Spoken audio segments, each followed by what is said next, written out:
যেই নবী দ্বীনের জন্য এত কষ্ট করলো, যেই নবী দান মোবারক উহুদে শহীদ করলো, ওই নবীর বিরুদ্ধে কোন নাস্তিক যদি কথা বলে, আমি মুসলমান হিসাবে ঘরে বসে থাকতে পারি না। ও নাস্তিকরা জেনে নাও, যদিও মুসলমানের মধ্যে আলাদা আলাদা দল আছে, তবে আমার নবীকে গালি দিলে এক ফোঁটা রক্ত থাকা পর্যন্ত কোন নাস্তিক মুরতাদকে কোন মুসলমান ছাড় দিবে না, ঠিক কিনা? নাস্তিকতা নিপাত যাক, দিন ইসলাম জিন্দাবাদ। নাস্তিকতা নিপাত যাক, দিন ইসলাম জিন্দাবাদ। কোটি প্রাণের একই আওয়াজ, খোদাদ্রোহী ছাড় পাবে না, এই বাংলায় ঠাই হবে না, মুসলমানরা জেগেছে আজ। জোর কদমে সামনে চলো, বজ্র কণ্ঠে আওয়াজ তোলো, সবাই মিলে একই তালে দাও না স্লোগান, নারায়ে তাকবীর, নারায়ে তাকবীর, দিন ইসলাম, দিন ইসলাম জিন্দাবাদ, জিন্দাবাদ। মুসলমানের এই দেশেতে নাস্তিকদের ঠাঁই নাই, নাস্তিকদের পক্ষে যারা তাদের কোনো রক্ষা নাই। এই দেশেতে থাকতে হলে কোরআন মানতে হবে, কোরআন না মানলে সোনার বাংলা ছাড়তে হবে। জোর কদমে সামনে চলো, বজ্র কণ্ঠে আওয়াজ তোলো, সবাই মিলে একই তালে দাও না স্লোগান, নারায়ে তাকবীর, নারায়ে তাকবীর, দিন ইসলাম, দিন ইসলাম জিন্দাবাদ, জিন্দাবাদ। ইসলামেরই জন্য দেশের হয়েছে জন্ম, ইসলামের বিরুদ্ধে গেলে দেশ হবে ভিন্ন। ইসলামের বিরুদ্ধে যারা নিয়েছে অবস্থান, এই বাংলা ঠাই হবে না, যাও হিন্দুস্তান। জোর কদমে সামনে চলো, বজ্র কণ্ঠে আওয়াজ তোলো, সবাই মিলে একই তালে দাও না স্লোগান, নারায়ে তাকবীর, নারায়ে তাকবীর, দিন ইসলাম, দিন ইসলাম জিন্দাবাদ, জিন্দাবাদ।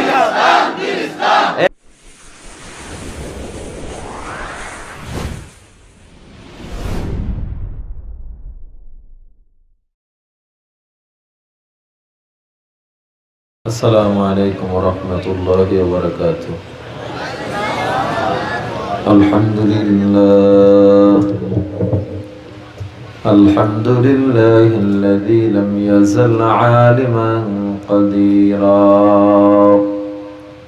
حيا قيوما سميعا بصيرا، والذي أعلى معالم العلم وأعلامه وأظهر شعائر الشرع أحكامه، ونشهد أن سيدنا وسندنا وحبيبنا وطبيبنا وطبيب قلوبنا ومولانا ومحبوبنا ومعشوقنا وأولانا ومولانا محمدا عبده ورسوله،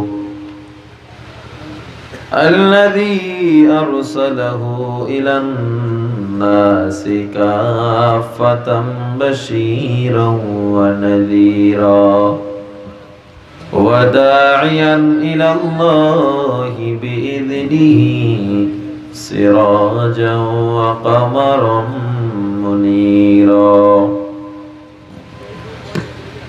أما بعد، فأعوذ بالله من الشيطان الرجيم.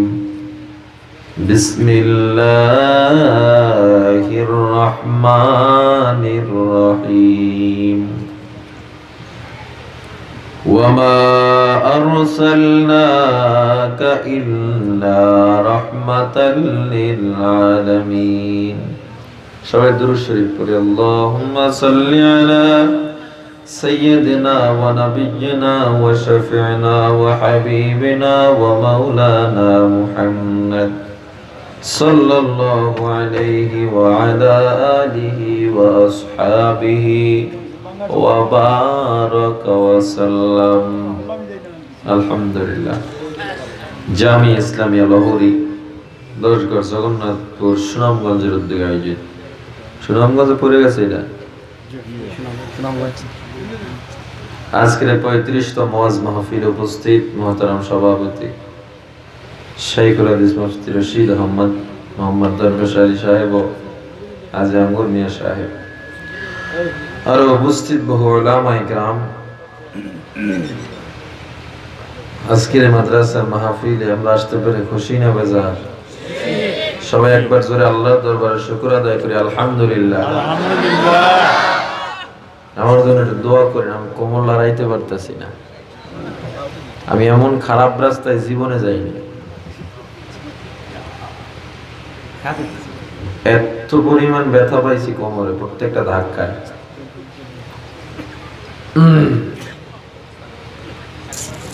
আপনাকে এমপি সাহেবকে নাম কি ওনার?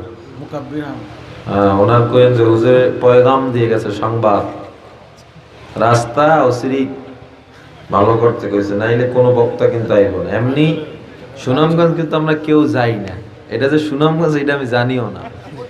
45 কোটি টাকা আসছে কাজের জন্য, কাজ শুরু হয়ে গেছে আলহামদুলিল্লাহ। পরিকল্পনার মধ্যে আমি মানলাম 45 কোটি। পরিকল্পনা করতে করতে এখনো ঠিক করতে পারে না। যাই হোক, আমরা দোয়া করি, যেহেতু আপনাদের সিলেট অনেক উন্নত আভিজাত্য শহর, সিলেট খুব সুন্দর, মানুষ দেখতে আসে সিলেট বিভাগ, এটাও সুন্দর হয়ে যাবে, কারণ ভিতরে অনেক রাস্তা ভালো। আমরা তো প্রচুর মাহফিল করি, আজকেও মাহফিল এই ইয়া থেকে করছি, আপনাদের কি নাম, মৌলভীবাজারের কুলাউড়া। এখনো এরপর আরো 2টা মাহফিল আছে, জানে পানি নেই, রাস্তা ভালো হইলে একটু ইয়া করে। এখন আমি নড়তেই পারতেছি না, আপনাদের একটা মাহফিলের কারণে সব শিডিউল গুলো পরিবর্তন হয়ে যাইতেছে, আর একটা শিডিউল ঠিক থাকবে না, প্রত্যেকটা যে এখন দেরিতে উপস্থিত হইতে হইবে। যাই হোক, যতটুকু আল্লাহ তৌফিক দেয় যেন আল্লাহ তাআলা আমলগুলো, কথাগুলোর উপর আমল করার তৌফিক দান করেন। জোরে কোন আমিন। কিয়ামতের একটা আলামত, মানুষ আলোচনা বেশি শুনবে, লম্বা টাইম আমল করতে চাইবে না, ঠিক কি না? আমাদের এই বদ অভ্যাসটা হয়ে গেছে, আমরা অনেক টাইম আলোচনা শুনতে চাই কিন্তু আমলের নিয়ত করতে পারি না। এত কষ্ট করে যুব সমাজ, মাদ্রাসার ছাত্ররা, ওস্তাদরা, মুরব্বীদের দিক নির্দেশনা এত সুন্দর আয়োজন করেছে। আপনি যদি একজনও যদি আজ আমলওয়ালা হন, ওনাদের সব আয়োজন সাকসেস, ওনাদের কষ্ট সাকসেস।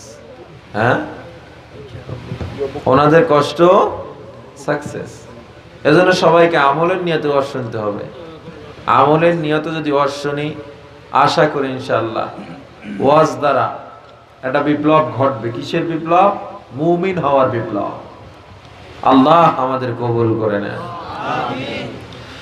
আমি আপনাদের মাঝে পবিত্র কালামুল্লাহ শরীফের অগণিত আয়াতের মধ্যে হতে ছোট্ট একখানা আয়াতে কারিমা তেলাওয়াত করেছি। আয়াতের আলোকে যতটুকু আলোচনা করা সম্ভব শরীরে তবিয়তে আল্লাহ তৌফিক দিবেন, আলোচনাগুলো যেন আমাকে সহ আপনাদের সবাইকে আমল করার তৌফিক দান করেন।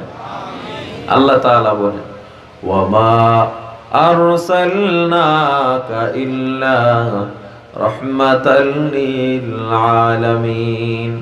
হে নবী, আমি আপনাকে প্রেরণ করেছি। এত ইকো দিয়েন না, ইকো দিতে কই না, অল্প দেন। হে নবী, আমি আপনাকে প্রেরণ করেছি একমাত্র গোটা আলামিনের জন্য রহমত স্বরূপ। সুবহানাল্লাহ বলেন। ওয়ামা আরসালনাকা, আপনাকে পাঠাই নাই, ইল্লা, আল্লাহর ফেরেশতা ব্যবহার করে মাকাবলের সব নফিকে কি করেছে? ইসবাত করতে, অর্থাৎ না পাঠাইনি আল্লাহ, কিন্তু পাঠিয়েছি একমাত্র।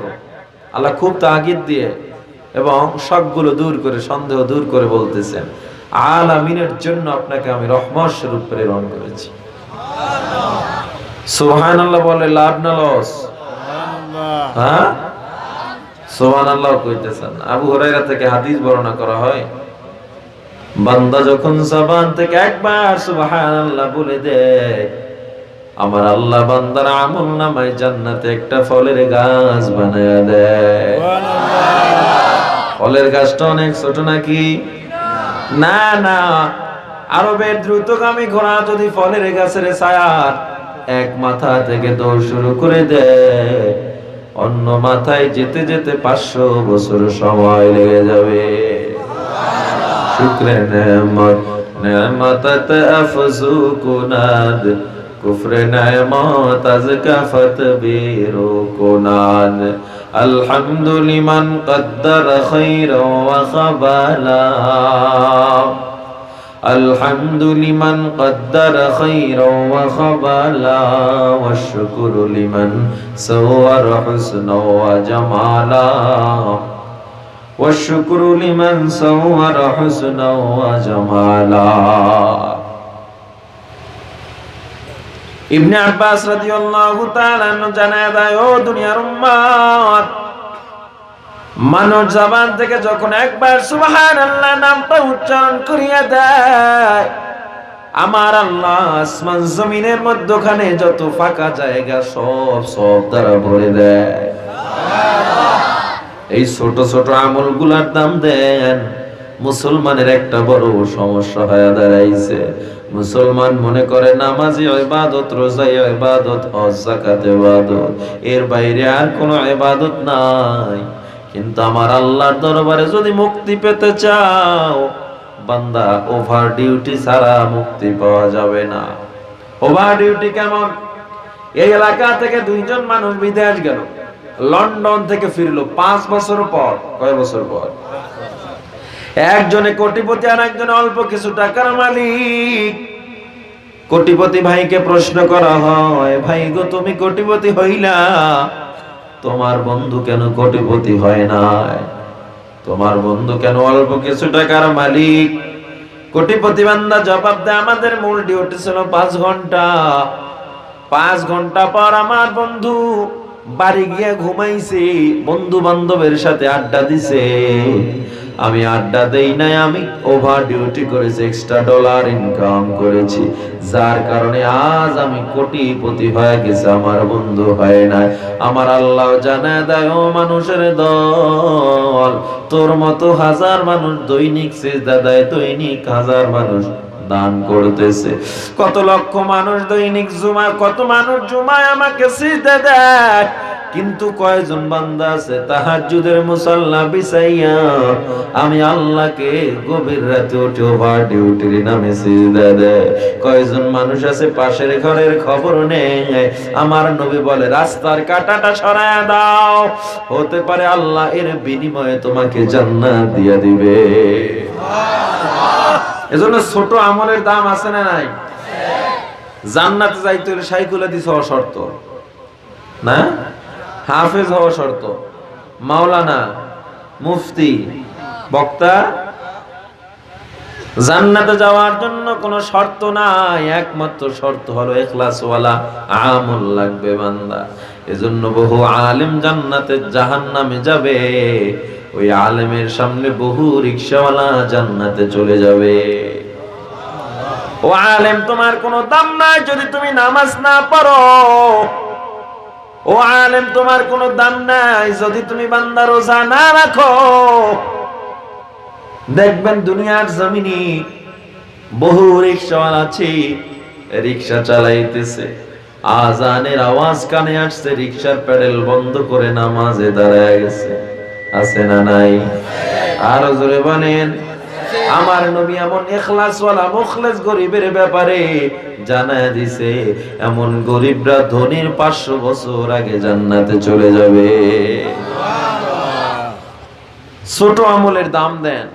কে কোন কারণে জান্নাতে যাব জানি না। আল্লাহ তাআলা বলেন, ওয়া মা আরসালনাকা ইল্লা রাহমাতাল লিল আলামিন। হে নবী, আমি আপনাকে একমাত্র আলামিনের জন্য রহমত স্বরূপ পাঠাইলাম। আলামিনের ব্যাখ্যা করতে করতে মুফাসসিরিনে کرام হয়রান হয়ে গেল, আর আমরা পড়তে পড়তে হয়রান হয়ে গেছি। ইবনে আব্বাস রাদিয়াল্লাহু তাআলা রাইসুল মুফাসসির বলা হয়। এই রাইসুল মুফাসসিরিন ইবনে আব্বাস রাদিয়াল্লাহু তাআলা তাফসীর ইবনে কাসিরে বর্ণনা করা হয়, ওই আকাশচুম্বী পাহাড় থেকে শুরু করে গর্তের পিপিলিকা পর্যন্ত প্রত্যেকটা জায়গার জন্যই আমার নবী রহমত। পিঁপড়ার জন্য নবী রহমত। কেঁচো আছে না, চিনেন না আপনারা? কেঁচো, কেঁচো চিনেন? কি বলে সিলেটে? জির, জির, জির। এই জির আপনাদের কেঁচো, বর্ষি লাগায় ছোটবেলায় মাছ ধরতাম আমরা, না? তো এই আপনাদের কেঁচো আল্লাহ বেহুদা বানাইছে, কোনো কাজে লাগে না। লাগে? লাগে। আল্লাহ কোন জিনিস বেহুদা বানান নাই। পদার্থ বিজ্ঞান বলে একটা কাঁচামরিচ গাছ লাগাইলে মাটির যে রাসায়নিক ক্ষমতা 2-3টে কাঁচামরিচ হওয়ার কথা ছিল, একটা শশা গাছ লাগাইলে, টমেটো গাছ বলেন, যত শস্য আছে, যত সবজি আছে, অল্প হওয়ার কথা, কিন্তু এত কেন হয়? বলে মাটির নিচে যে কেঁচো আছে, এই কেঁচো যখন মাটি খায় আবার ফালায়া দেয়, তখন মাটির রাসায়নিক ক্ষমতা 80 গুণ বেড়ে যায়। এই কারণে 1-2টার কাঁচামরিচ না, হাজার হাজার কাঁচামরিচ পাইতেছে শুধু কেঁচোর কারণে। এই কেঁচো কার দান? জোরে জবাব দিতে হবে। ঘুমাই গেলে কিন্তু আমিও চলে যাব, জবাব জোরে দিতে হবে। পারবেন না? ব্যাংক চিনেননি? ব্যাংক কয় প্রকার? 2 প্রকার। কেউ কয় 2, কেউ কয় 3। 2 বন্ধু ঢাকা গেছে, গিয়া দেখে 30 তলা বিশাল বিল্ডিং। একজনে কইতেছে, এত বিশাল বিল্ডিং আমার তো মনে হয় 3 লাখ টাকার নিচে বানাইতে পারে না। 30 তলা বিল্ডিং কয় লাখ টাকা? কথা কয় না। তো পাশের বন্ধু একটু চালাক, উনি কইতেছে, তোর কি মাথার স্ক্রু সব গেছে? 30 তলা বিল্ডিং 3 লাখ টাকায় কেমনে সম্ভব? মিনিমাম তো 4 লাখ টাকা লাগছে বেটা। বিদেশ থেকে জামাই আইছে, বউর একটা আতরের শিশি দিছে। বউ এটা বিদেশি বোম্বাই মরিচ মনে করে পান্তা ভাতের লাগ খাইয়া ফেলাইছে। এখন জামাই 2-3 দিন হইছে, আতরের গ্রান পায় না। কি ও বউ, আতরটা তোর কি লাগাও না? হ্যাঁ, কয় আতর কি? আমি তো মনে করছি বোম্বাই মরিচ, আমি তো পান্তা ভাতের লাগা মাইরা দিছি। তো জামাই শ্বশুরের কাছে বিচার দিছে, বাজান মাইয়া একটা দিছে, সে তো আতর খাইছে পান্তা ভাতের লাগা। কয় কি? শ্বশুর আবার শিক্ষিত একটু, শ্বশুর একটু চালাক, উনি মাইয়ারে ডাকছে জামাইয়ের সামনে, তুই জামাইয়ের দেওয়া আতর কেন পান্তা ভাতের লাগা খাইছো? জামাইয়ের ইজ্জত তুই মোটেও বুঝোস না। খাইছো ভালো কথা, তুই গরম ভাতের লাগা খাইতি। ঘরে কি গরম ভাত পাও নাই? পান্তা ভাতের লাগা কেন খাইলে? একজনে কয় গরম ভাত, একজনে কয় কি ভাত? পান্তা ভাত। একজনে কয় 2 প্রকার, একজনে 3 প্রকার। আসলে মূলত পৃথিবীতে আল্লাহ 4740 ধরনের ব্যাংক সৃষ্টি করছে। পকেটে রাখে দেন সুবহানাল্লাহ, বাড়ি যেয়ে কইয়া সব কামাইয়ের একটা মজলিস, মাওজা, এত সুন্দর সুযোগ, অথচ আপনারা কামাই করতে চান না। কত আছে হিন্দু ওয়াজ হইনে যাইয়ে বাইরে যে বিড়ি ধরাইবে, আছে না নাই? ওয়াজে কি ফায়দা যদি আমলের নিয়ত করে না ঢুকেন?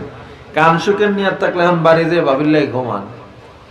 যদি আমলের নিয়ত থাকে 10 মিনিট ওয়াজ শুনেন, বহুত ফায়দা আছে। আল্লাহ, এর মধ্যে একটা সোনা ব্যাংক আছে। সোনা ব্যাংকটা বিক্রি করে গণপ্রজাতন্ত্রী বাংলাদেশ সরকার প্রতি বছর 2,60,000 মার্কিন ডলার আয় করে। 2,60,000 মার্কিন ডলার মানে কোটি কোটি টাকা। সরকারি তহবিল থেকে রাস্তা, ফ্লাইওভারে মূলত ব্যয় হচ্ছে। জনগণের উপকার হচ্ছে কি হচ্ছে না? এই যে রাস্তা করতেছে, জনগণের উপকার হচ্ছে কি হচ্ছে না? ব্রিজ, ফ্লাইওভারে উপকার হচ্ছে কি হচ্ছে না?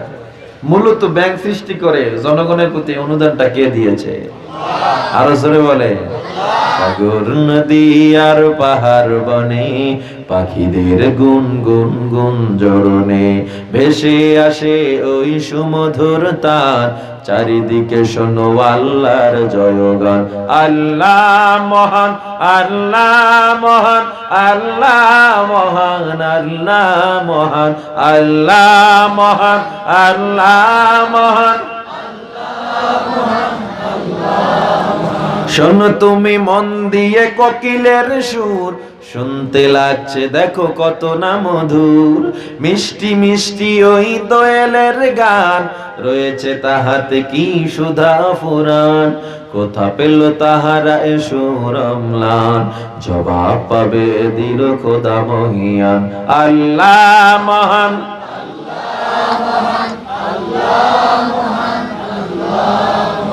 আল্লাহ মহান, আল্লাহ মহান। একটু জবান খুলে বলেন তো কে মহান? আরো জোরে বলেন কে মহান? বলো যদি আকাশের চাঁদ তারা, কোথা পেলে স্নিগ্ধ এ জ্যোৎস্না ধারা। সূর্যকে বলি যদি কোথা পেলে আলো, রাত্রি হলো কেন নিকষ কালো। কোথা পেল মানব এক জীবন বিধান, জবাব একটা সবই আল্লাহর দান। আল্লাহ মহান, আল্লাহ মহান, আল্লাহ মহান, আল্লাহ মহান, আল্লাহ মহান, আল্লাহ মহান। কে মহান জোরে কর। আমার আল্লাহ জানায় দেয়, মানুষ তাকায় দেখ, আমি আল্লাহ তোর জন্য কত কিছু সৃষ্টি করেছি। ওই আমি আল্লাহ যদি মাঠের মধ্যে সরিষা না দিতাম, কোন মানুষ সরিষার তৈল বানাইতে পারতি না। আমি আল্লাহ মাঠের মধ্যে যদি সয়াবিন না দিতাম, কোন মানুষ সয়াবিন তৈল বানানোর কোন শক্তি ছিল না। আমি আল্লাহ যদি ডাবের গাব গাছে নারকেল না দিতাম, কোন মানুষ নারকেল তৈল বানাইতে পারত না। আমি আল্লাহ যদি স্রোত না দিতাম, বিদ্যুৎ বানাইতে পারত না। আমি আল্লাহ তাআলা যদি বান্দা পানি না দিতাম, মানুষ তোমরা কেমনে চলতা? একটা মুহূর্তের জন্য যদি আমি আল্লাহ বলতাম, ও পানি হরতাল দিয়ে দে, গোটা পৃথিবীর মানব দানব পশু পাখি সব প্লাবিত হয়ে মারা যাইত। পদার্থ বিজ্ঞান বলে মহাসাগরগুলোতে দৈনিক এত পরিমাণে ঘূর্ণিঝড় তৈরি হয়, এত পরিমাণে ঘূর্ণিঝড় তৈরি হয়, এর ৮০ ভাগের ১ ভাগ যদি দুনিয়াতে আসতো, গোটা পৃথিবীর মানুষ প্লাবিত হয়ে মারা যাইত। এরপরও কেন আসে না? বলে আল্লাহ সৃষ্টি হাজার হাজার ডলফিন মাছ, এরা নিজের লেঞ্জা দিয়ে পিটায়া সব ঘূর্ণিঝড় গুলোরে দুর্বল করে দেয়। সুবহানাল্লাহ বলে। আল্লাহর সৃষ্টি নিয়ে ভাবো, তাফাক্কারু ফি খালকিল্লাহ। আল্লাহ সৃষ্টি নিয়ে ভাবো রে মুমিনের দল। আমার আল্লাহ বলে আল্লাহর পরিচয় মিলে যাবে। এ বান্দা শুধু তাই না, আল্লাহ তাআলা বলে ইয়াখরুজু মিনহুমাল লুলু ওয়াল মারজান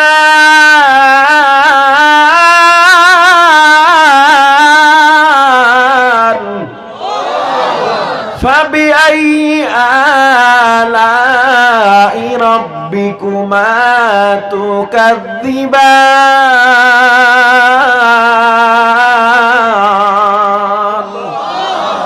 গভীর সমুদ্রে ঝিনুকের মুখে মুক্তা দেখো, এই ঝিনুকের মুখে মুক্তা দিয়েছে আমি আল্লাহ তোর জন্য। বান্দা বান্দা তুই কি তাকায় দেখো না, আমি আল্লাহ কত কিছু তোর জন্য দান করেছি। ও নবীর উম্মতের দল, আল্লাহর গোলাম, হে বান্দা, আপনি আমি যখন ছোট ছিলাম, একটা পশু পাখি জন্ম নেওয়ার পর নিজের খাবার নিজে খায়, নিজের রুচি নিজে তালাশে বের হয়ে যায়।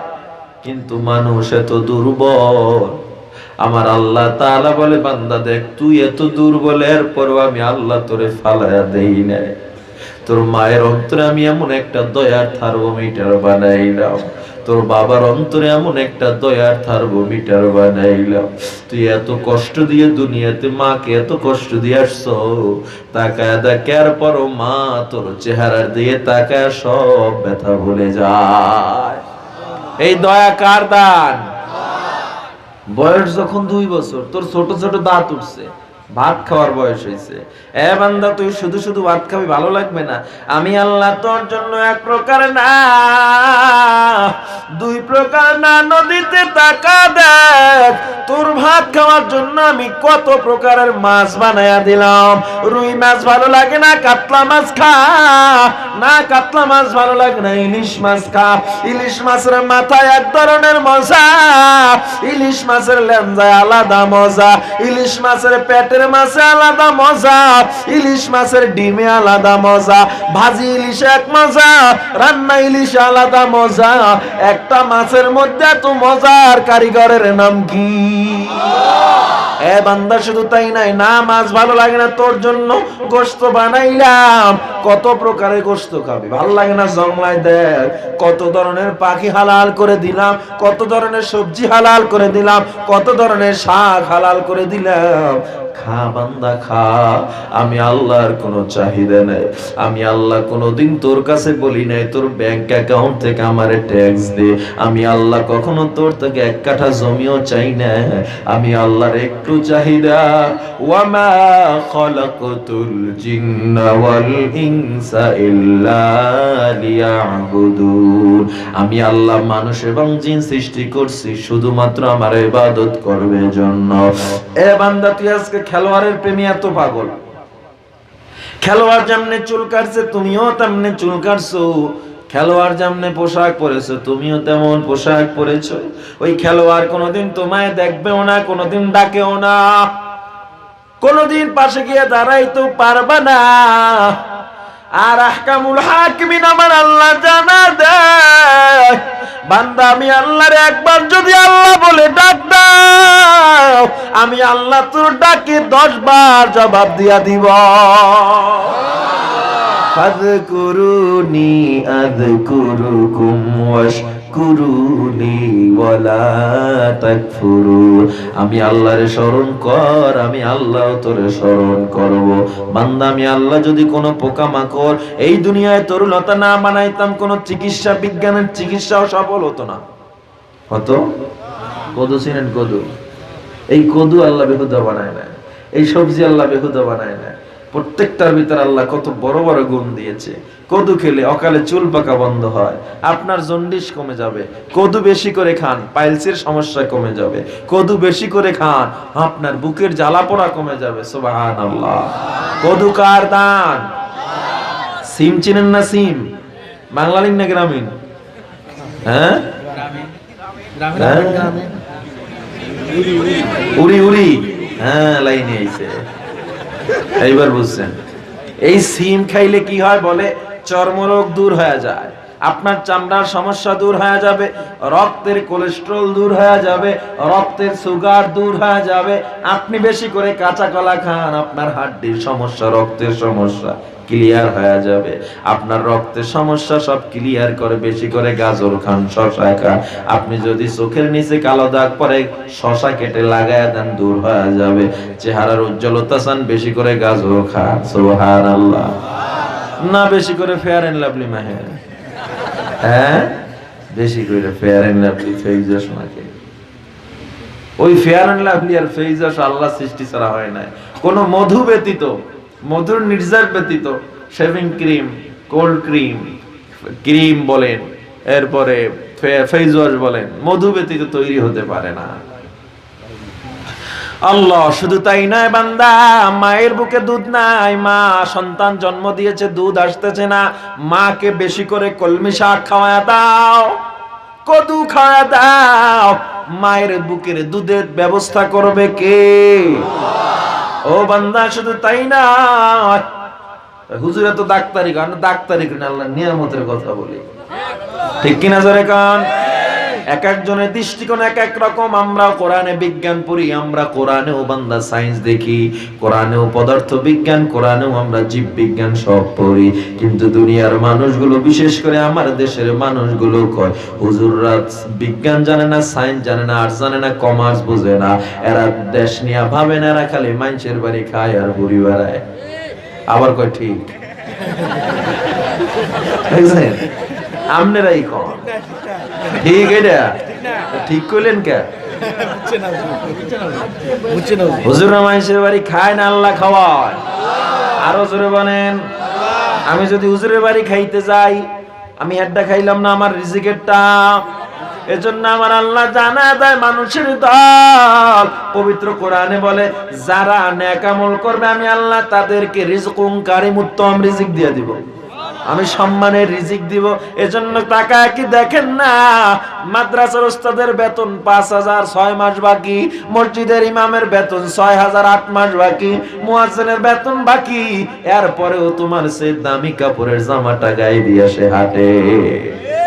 এটারে বলে বরকত। শুধু মাদ্রাসাওয়ালারা না, না আপনিও যদি নেক আমল করেন, রিজিকের ব্যবস্থা কে করবে? বান্দা নেক আমল না করে কোটিপতি হয় যদি দুনিয়ায় ঘুরো, দেখবেন বান্দা টাকা কামাইতে কামাইতে মাথায় চুল নাই, পুরো স্টেডিয়াম। এরপর বান্দা কেমন আছেন? ভালো নাই। বউ ভালো নায়িকা কয় বউ কথা শুনে না, পোলায় কথা শুনে না।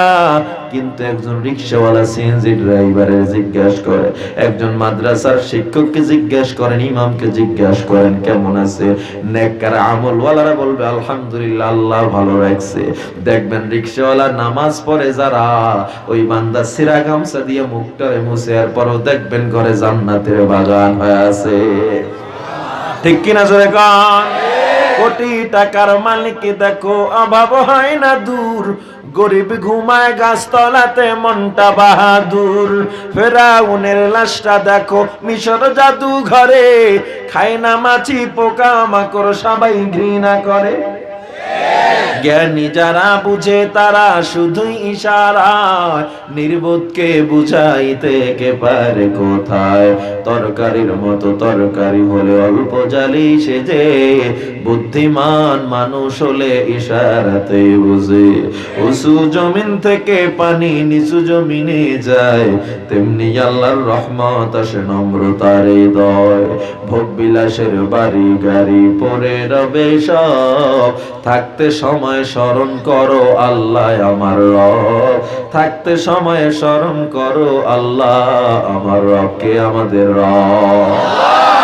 আল্লাহ আল্লাহ কে মুবারক নাম है, আল্লাহ আল্লাহ আশিকো কা কাম है। কত ধরনের জীব বিজ্ঞান লাগবে, কত ধরনের পদার্থ বিজ্ঞান চাও। এই দুনিয়া যত বড় বিজ্ঞান, যত বড় পণ্ডিত, যত বড় দার্শনিক আর যত বড় দর্শন শাস্ত্র রিসার্চ করুক না কেন, বিজ্ঞান কোরআনের এক জাররা সাহায্য ছাড়াও আগাতে পারে না। যত হেলিকপ্টার, যত স্পুতনিক, যত ফাইটার আবিষ্কার করা হয়, এ বান্দা যা প্রযুক্তি আবিষ্কার হয়েছে এই কোরআনে রিসার্চ করেই বান্দা আগে আবিষ্কার করেছে। ঠিক কিনা? বিজ্ঞান এই মাত্র 100-150 বছর আগে আবিষ্কার করেছে, আর মহাগ্রন্থ আল কোরআনে আমরা আরো 1500 বছর আগে আল্লাহ লিখে গেছে, সেটা আমরা পড়তেছি। ঠিক কিনা? দেখেন কোরআন আমাদের কি শিক্ষা দেয়। বিজ্ঞান বলতেছে কেউ যদি হার্টকে ভালো রাখতে চাও, বাম কাত হয়ে ঘুমায়ও না, ডান কাত হয়ে ঘুমাও। আর আমার নবী আরো 1500 বছর আগে ডান কাত হয়ে শোয়া সুন্নাত করে দিয়েছে। সুবহানাল্লাহ বলেন। বিজ্ঞান বলতেছে কেউ যদি বান্দা লিভারকে ভালো রাখতে চাও, খবরদার মদ পান করবা না। আমারে জবাব দেন, আমাদের ধর্মে মদ পান হালাল না হারাম? 2 মাস আগে হইছে না 1500 বছর আগে? বিজ্ঞান আবিষ্কার করছে 100 বছর আগে, আর আল্লাহ এমন বিজ্ঞান আবিষ্কার করেছে 1500 বছর আগে।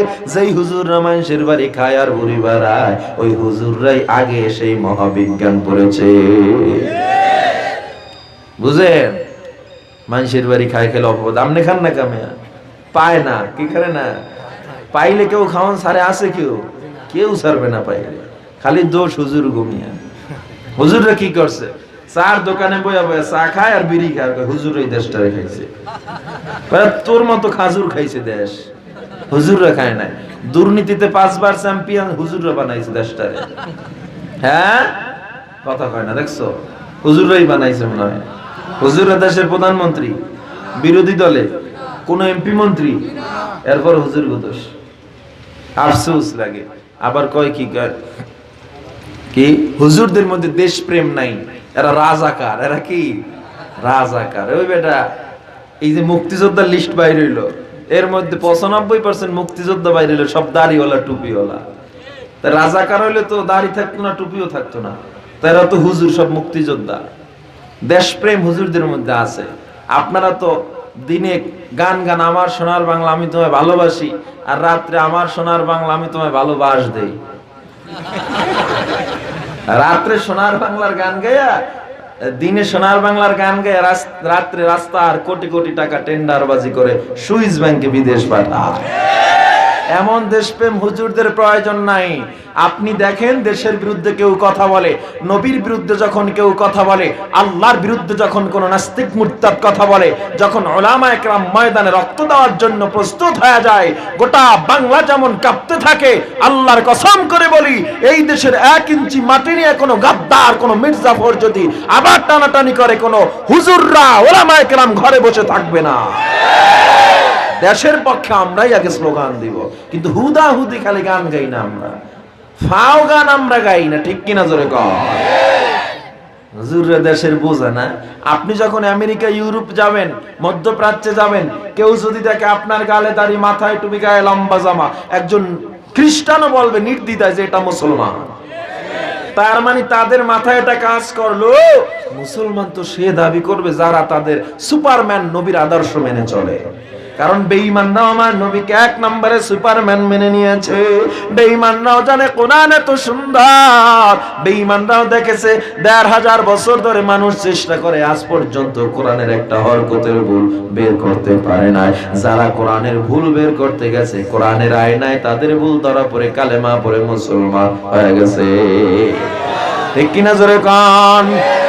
বেঈমানরাও কোরআনকে এত সম্মান দেয়, মুসলমানকে এত রেসপেক্ট করে, অথচ মুসলমানের ঘরে জন্ম নিয়া মুসলমান নবীর আদর্শ মানে না, বরং যারা মানে তাদেরকে নিয়ে তিরস্কার করে। তোমার মতো কপাল পোড়া মুসলমান আর কেউ হতে পারে না। আমার আল্লাহ বলে আমার যদি পাইতে চাও নবীকে ভালোবাসতে হবে, আর নবী বলে আমাকে পাইতে চাইলে সুন্নাত মানতে হবে। সুন্নাত মানতে গেলে টুপি লাগবে, দাড়ি লাগবে, লম্বা জামা লাগবে, আর এগুলো লাগাইলে আপনাকে হুজুর বলবে, ঠিক কিনা? তার মানে বোঝা যায় হুজুর হওয়া ছাড়া আল্লাহকে পাওয়া যাবে না, আর আল্লাহকে না পাইলে জান্নাত পাওয়া যাবে না। হুজুর হওয়া ছাড়া কোনো উপায় আছে নাকি? হুজুর সব মুসলমানকে হতে হবে। নবীর সুন্নাত যদি মানেন বান্দা আল্লাহর দরবারে ছাড় পাবেন, ঠিক কিনা জোরে কর। এ নবীর উম্মত রে দাল আল্লাহর গোলাম, আমার আল্লাহ এত কিছু মানুষের জন্য দান করলো। আমার আল্লাহ তাআলার পয়গম্বর কত বড় দামি। ইবনে আব্বাস বলেন, ওই কেঁচো, ওই ব্যাঙ, ওই গভীর সমুদ্রে নিচে ঝিনুকের মুখে মুক্তা, ওই প্রত্যেকটা জায়গায় যেমন রুবুবিয়্যাত, প্রত্যেকটা প্রাণী, প্রত্যেকটা পদার্থের জন্য আমার নবী হলেন রহমত। जहाँ तक है रुबूबियत खुदा की, वहाँ तक है नबूवत मुस्तफा की।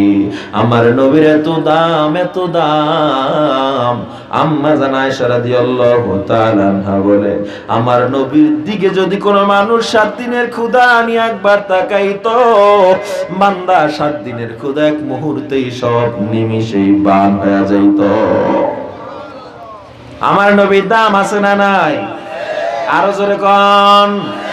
আম্মা জান আয়েশা থেকে হাদিস বর্ণনা করা হয়, আমার নবীর গায়ের ঘামগুলো শিশি বোতল ভরে সংরক্ষণ করা হইতো।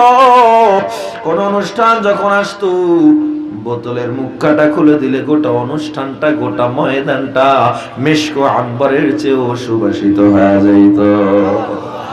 মদিনার দাম নাই, মদিনার দাম নাই। মদিনার মাটি এক, কিন্তু নবী যখন মদিনায় ঢুকছে, মদিনা সাথে সাথে সোনার মদিনা হয়ে গেল। নবী যদি আল্লাহরে বলতো, আল্লাহ আমার টাকা পয়সা লাগবে, আমার ধন দৌলত লাগবে, আমার বালাখানা লাগবে, আল্লাহ দিত কি দিত না? জোরে জবাব দেন। আল্লাহ দিত কিনা?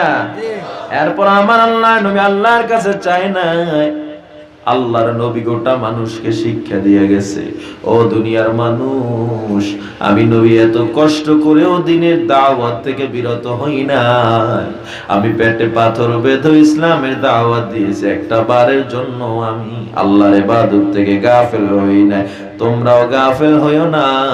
আর মুসলমানের দল বড় আফসোস, এমন একটা ধর্মে আমরা জন্মগ্রহণ করলাম, এমন এক নবীর উম্মত হইলাম রে মুসলমান, যেই নবীর উম্মত হওয়ার জন্য আল্লাহর দরবারে ঈসা নবী পর্যন্ত কান্না করেছে, ও দয়ার আল্লাহ, আমাকে যদি শেষ নবীর উম্মত বানাইতে নিজেকে বড় ধন্য মনে করতাম। আর আপনি আমি সেই নবীর উম্মত হইলাম, নবীর সুন্নাত জবাই করতে দ্বিধা করি না। এত কষ্ট আমার নবী করলে, উহুদের ময়দানে আমার নবী দাঁড়ানো, মাথায় হেলমেট পরে নবী দাঁড়ায় রইল, এক বেঈমান একটা তীর মারলো, তীরটা সরাসরি নবীর হেলমেটে আঘাত করে হেলমেটের কড়া নবীর মাথায় লোহার কড়া ঢুকে রক্ত পড়তে পড়তে নবী পাগলের মতো হয়ে যায়, কাঁপতে কাঁপতে গর্তের মধ্যে পড়ে যায়। বেঈমান না মুসলমানকে দুর্বল বানানোর জন্য গোটা আরবে খবর দিয়া দেয় মুসলমানের নবী নাকি দুনিয়ায় নাই। বেলাল মসজিদের মিনারায় দাঁড়ায় আজান দেয়, হঠাৎ শুনছে আমার নবী নাকি নাই। বেলাল একটা লাফ মেরে পাগলের মতো দৌড় শুরু করে দিছে, আর ডাক দিয়ে কয় নবী না থাকলে আমি বেলাল দুনিয়ায় থাকবো, এটা হতে পারে না। আল্লাহু আকবার বলেন। আল্লাহ। আমার নবীকে ওমর, ওসমান, আলী, আবু বকর সবাই জড়ায়া ধরলো। ওমর জড়ায়া ধরলো, আমার নবী ডাক দিয়া কয় ওসমান, আলী, আবু বকর, ওমর তাড়াতাড়ি যাও, আমার এখানে থাকার প্রয়োজন নাই। সাহাবায়ে কেরাম বেঈমানরা সাহাবায়ে কেরামকে মারে, তাড়াতাড়ি যাও, তাদেরকে হেফাজত করো, তাদের সাথে যুদ্ধ করো। আমার নবীর কথা শুনতে চায় না। নবী গো, আপনাকে একা ফেলায় আমরা যেতে পারি না। আমার নবী কসম দিয়া বলে যাও যাও, তাড়াতাড়ি চলে যাও। নবী কসম দিয়া বলে বাধ্য হয়ে ওসমান, আলী, আবু বকর, ওমর সবাই চলে গেল। নবীকে একা পেয়ে বেঈমানরা এবার তীর মারা শুরু করে দেয়। তালহা রাদিয়াল্লাহু তাআলা একটা লাফ মেরে আমার নবীর জড়া ধরলো। হে বান্দা, কেমন সাহাবী তালহা জানো? যেদিক থেকে তীর আসে সেদিকেই তালহা নিজের বুকটারে ঘুরা দেয়। আল্লাহু আকবার বলেন। আল্লাহু আকবার। যেদিক থেকে তীর আসে সেদিকেই বুকটারে ঘুরা দেয়। একটা একটা করে তলহার শরীরে 70টা তীর বর্ষার আঘাত লেগে গেল। আমার নবী মদিনার জিন্দেগিতে বিভিন্ন সময় হাউমাউ করে কান্না করতে। সাহাবায়ে কেরাম প্রশ্ন করে, পয়গম্বর আপনি হঠাৎ করে হাউমাউ করে কেন চিল্লায়া কান্না করে? আমার নবী ডাক দিয়ে বলে, ও সাহাবায়ে কেরাম, তোমরা কি জানো না আমার তলহার কথা বারবার আমার মনে পড়ে যায়, আমি ধৈর্য ধরতে পারি না। সেদিন তলহা একটা না দুইটা না 70টা তীর নিজের বুকে নিয়া আমাকে কাঁধে করে 70টা তীর অবস্থা আবার পাহাড়ের চূড়ায় উঠে গিয়েছিল। আমি সেদিন দেখছি মৃত্যু মানুষ কেমনে হেঁটে বেড়াইতেছে। নবীর উম্মতের দল, ছোট ছোট বাচ্চারা পর্যন্ত নবীর ভালোবাসায় পাগল পারা ছিল। রাফি ইবনে খাদিজ রাদিয়াল্লাহু তাআলা বয়স মাত্র 12 বছর। আমার নবী যুদ্ধের ময়দানে একজন একজন সাহাবায়ে কেরাম সিলেক্ট করতেছে, কাকে নিবে একজন একজন। হঠাৎ করে আমার নবী তাকায় দেখে ওই লাইনের মধ্যে 12 বছরের ছোট বাচ্চাটাও দাঁড়ায় গেছে। আমার নবী বলে, এ তুই দাঁড়াইছো কেন? আর রাফি ইবনে খাদিজ, তোমার এখানে কি কাজ? ও নবী, আমি আপনার সাথে যুদ্ধের ময়দানে যাব। আমার নবী বলে, ও বাবা, তুমি তো তীর ধনুক ধরতে পারবা না, যুদ্ধে তোমার যাওয়ার প্রয়োজন নেই। ছোট বাচ্চাটা হাউমাউ করে কান্দে, ও নবী, আমাকে ফেলায় আপনি যাবেন না। আমার নবী একটু রাগ দেখায় ওরে রেখে গেল। বাচ্চাটা ভয় পেয়ে কাঁদতে কাঁদতে বাড়ি চলে গেল। এরপরই আবার উহুদের ঢঙ্কা বেজে গেল। কিছুদিন পর উহুদের যুদ্ধে যাওয়ার জন্য সবাই দাঁড়া যায়। লাইনে দাঁড়ানো আমার নবী একজন একজন করে সিলেক্ট করা শুরু করে দেয়। একজন একজন করে দেখতেছে, বাচ্চাটাও লাইনে দাঁড়ানো। বাচ্চাটার মনে বড় ভয়, বাচ্চা শঙ্কিত, নবী না জানি আবার আমাকে ফেলে দেয়। কাছাকাছি আসার আগে বাচ্চাটা কান্না করে দৌড় দিয়া নবীর পাও দুইটা জড়ায়া ধরছে, আর ডাক দিয়া কয়, পয়গম্বর, ও নবী, আমাকে ফেলায়া যাবেন না। আমি এতটা দিন আপনার জন্য অপেক্ষা করছি, কখন আবার যুদ্ধের ময়দানে আমি যাব। আমার নবী বাচ্চার কান্না দেখি, আবেগ দেখি, আমার নবী তাকে যুদ্ধে নিয়ে রওনা দিলেন। বাচ্চাটা যখন যুদ্ধে রওনা হয়, বাচ্চার ঘোড়াটা সবার আগে আগে নবীর পিছনে দেখে দৌড়াইতেছে। আল্লাহু আকবার। যুদ্ধের ময়দানে গিয়া পাখির মতো উড়ে উড়ে বেঈমানদেরকে হত্যা করতেছে। কি পরিমাণ ঈমানের তেজ! একটা পর্যায়ে এক বেঈমান একটা তরবারি দিয়ে আঘাত করলো, বাচ্চাটার ডানায় আঘাত লেগে হাতটা ফুল কেটে শুধুমাত্র চামড়ায় বেজে ঝুলতেছিল। বাচ্চাটা যুদ্ধ করা অবস্থায় অনেক ডিস্টার্ব হচ্ছিল হাতটা, এজন্য নিজের পায়ের নিচে হাতটা রেখে টান মেরে ছিঁড়ে ফেলে আবার যুদ্ধের ময়দানে নেমে যায়। আল্লাহু আকবার বলেন। আল্লাহু আকবার। এক পর্যায়ে একটা বেঈমান একটা তীর মারলো, তীরটা এসে সরাসরি ওই বাচ্চার বুক থেকে কচি কলিজা ভেদ করে পেছনে বের হয়ে গেল। ছটফট করে গলা কাটা মুরগির মতো কাঁপতেছে। আমার নবী দৌড়ে বাচ্চাটাকে কোলে নিয়ে মাথা মুছাইতেছে আর ডাক দিয়ে কয়, রাফি তোরে আসতে নিষেধ করলাম, এরপরেও কেন তুই আসলি? বাচ্চাটা ডাক দিয়া কয়, পয়গম্বর আজকে আমি না আসলে তো আপনি এই আপনার দামি কোলে আপনি আমারে উঠাইতেন না, আমি যদি না আসতাম আমার মাথা মুছাইতেন না।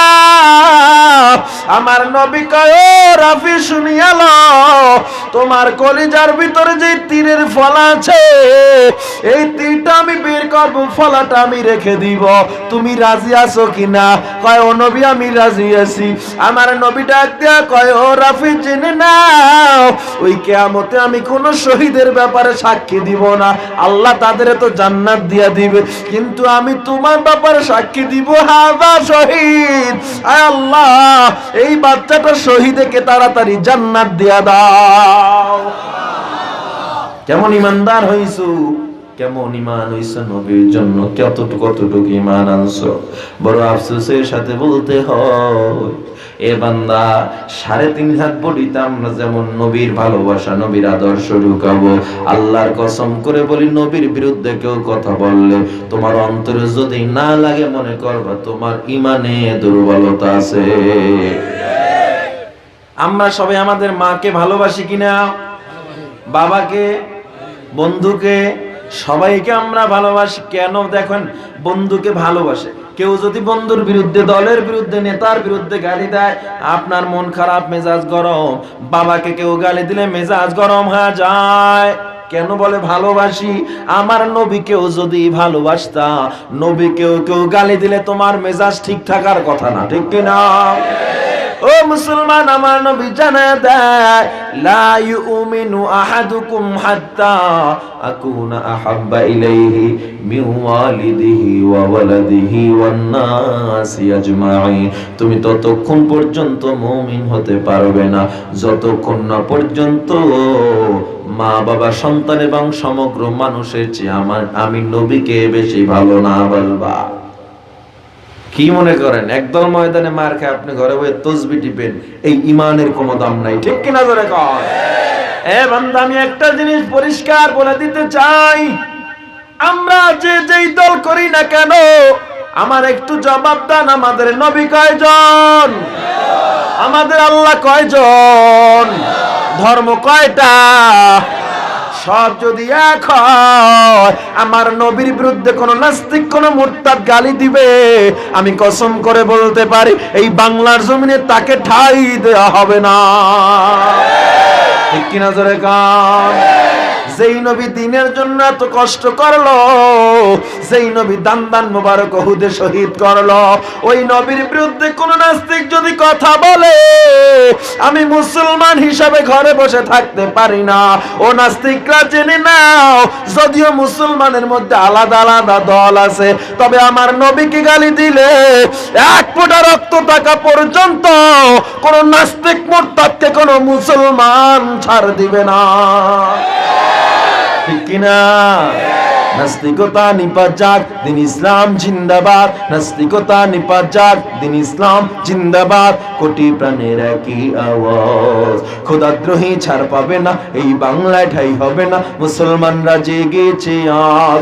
জোর কদমে সামনে চলো, বজ্র কণ্ঠে আওয়াজ তোলো, সবাই মিলে একই তালে দাও না স্লোগান, নারায়ে তাকবীর, নারায়ে তাকবীর, দিন ইসলাম, দিন ইসলাম জিন্দাবাদ, জিন্দাবাদ।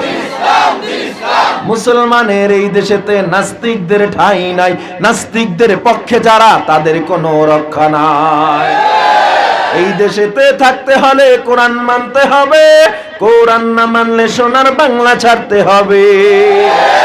জোর কদমে সামনে চলো, বজ্র কণ্ঠে আওয়াজ তোলো, সবাই মিলে একই তালে দাও না স্লোগান, নারায়ে তাকবীর, আল্লাহু আকবার, নারায়ে তাকবীর, আল্লাহু আকবার, দিন ইসলাম, দিন ইসলাম, জিন্দাবাদ জিন্দাবাদ। ইসলামেরই জন্য দেশের হয়েছে জন্ম, ইসলামের বিরুদ্ধে গেলে দেশ হবে ভিন্ন। ইসলামের বিরুদ্ধে যারা নিয়েছে অবস্থান, এই বাংলা ঠাই হবে না, যাও হিন্দুস্তান। জোর কদমে সামনে চলো, বজ্র কণ্ঠে আওয়াজ তোলো, সবাই মিলে একই তালে দাও না স্লোগান, নারায়ে তাকবীর, নারায়ে তাকবীর। দিন ইসলাম, দিন ইসলাম, জিন্দাবাদ জিন্দাবাদ। এ মুসলমান, আমরা কোন উগ্রবাদী না, মুসলমানের মতো শান্তিকে আমি কোন জাতি নাই, ঠিক কিনা? মুসলমান গরম হয় কখন? নবীর বিরুদ্ধে কথা বলা হয় যখন, ঠিক কিনা? জোরে কান। আমরা আবার নবীর আদর্শ আমরা 3.5 হাত বডিতে যেমন লাগাবো, নবীর বিরুদ্ধে কথা বললে প্রতিবাদ করাও ঈমানি দায়িত্ব। ও যুবক ভাই, যদি বলি আমল করো নবীর সুন্নাত, মনে কয় হুজুর বুড়ো হওয়া করব। ও ভাই, আমার একটু জবাব দেন, বুড়ো হওয়ার কোনো গ্যারান্টি আছে নাকি? আর জোরে বলেন, গ্যারান্টি আছে নাকি? এখান থেকে বাড়ি যাওয়ার কোনো গ্যারান্টি নাই। ও যুবক, ও বৃদ্ধ বাবারে আমার, এই দুনিয়াটা কিছুই না, কিছুই না। এই দুনিয়া চিরদিন থাকা যাবে না। বান্দা যে কোনো মুহূর্তে আজরাইল হাজির হয়ে যাবে। বান্দা, আমার নবী বলে 24 ঘন্টা কারো গুনাহ হয় না, ঘুমাইলে মানুষের গুনার খাতা বন্ধ হয়ে যায়। তবে যারা দাড়ি কাটেন, জেনে নেন ঘুমাইলেও আপনার গুনার খাতা বন্ধ হয় না। ও যুবক ভাই, ও আমার বৃদ্ধ বাবারা, জেনে নাও, এই দুনিয়াটা কিছুই না। তোমার মতো হাজার যুবকরা আবার মিউসিডি, CSP, IG commissioner, doctor, barrister, professor, engineer, উকিল, লেখক, সাহিত্যিক, এদের মধ্যে দাড়িওয়ালা নামাজি আছে না নাই? আরো জোরে বলো, আছে না নাই? অন্তর যদি বলে না, আমিও চিরদিন থাকতে পারবো না, সরকারি চাকরিজীবী হইবে, সরকারি চাকরিজীবী হই, আর গুনাহ করবো না, নামাজ ছাড়বো না, দাড়ি কাটবো না, সুদ খাবো না, ঘুষ খাবো না, বান্দা সন্তানটাকে দ্বীনি ইলম শিক্ষা দিব, আর আমরা কখনো মা বাবার সাথে অবাধ্য হব না। আল্লাহ দরবারে একটু হাত দুইটা দেখায়া দাও, নারায়ে তাকবীর। আল্লাহ কবুল করেন, বলেন আমিন। আর জোরে বলেন আমিন। আল্লাহ আলোচনার ভুল ত্রুটি ক্ষমা করে নির্ভেজাল ভাবে আমল করার তৌফিক দেন, বলেন আমিন।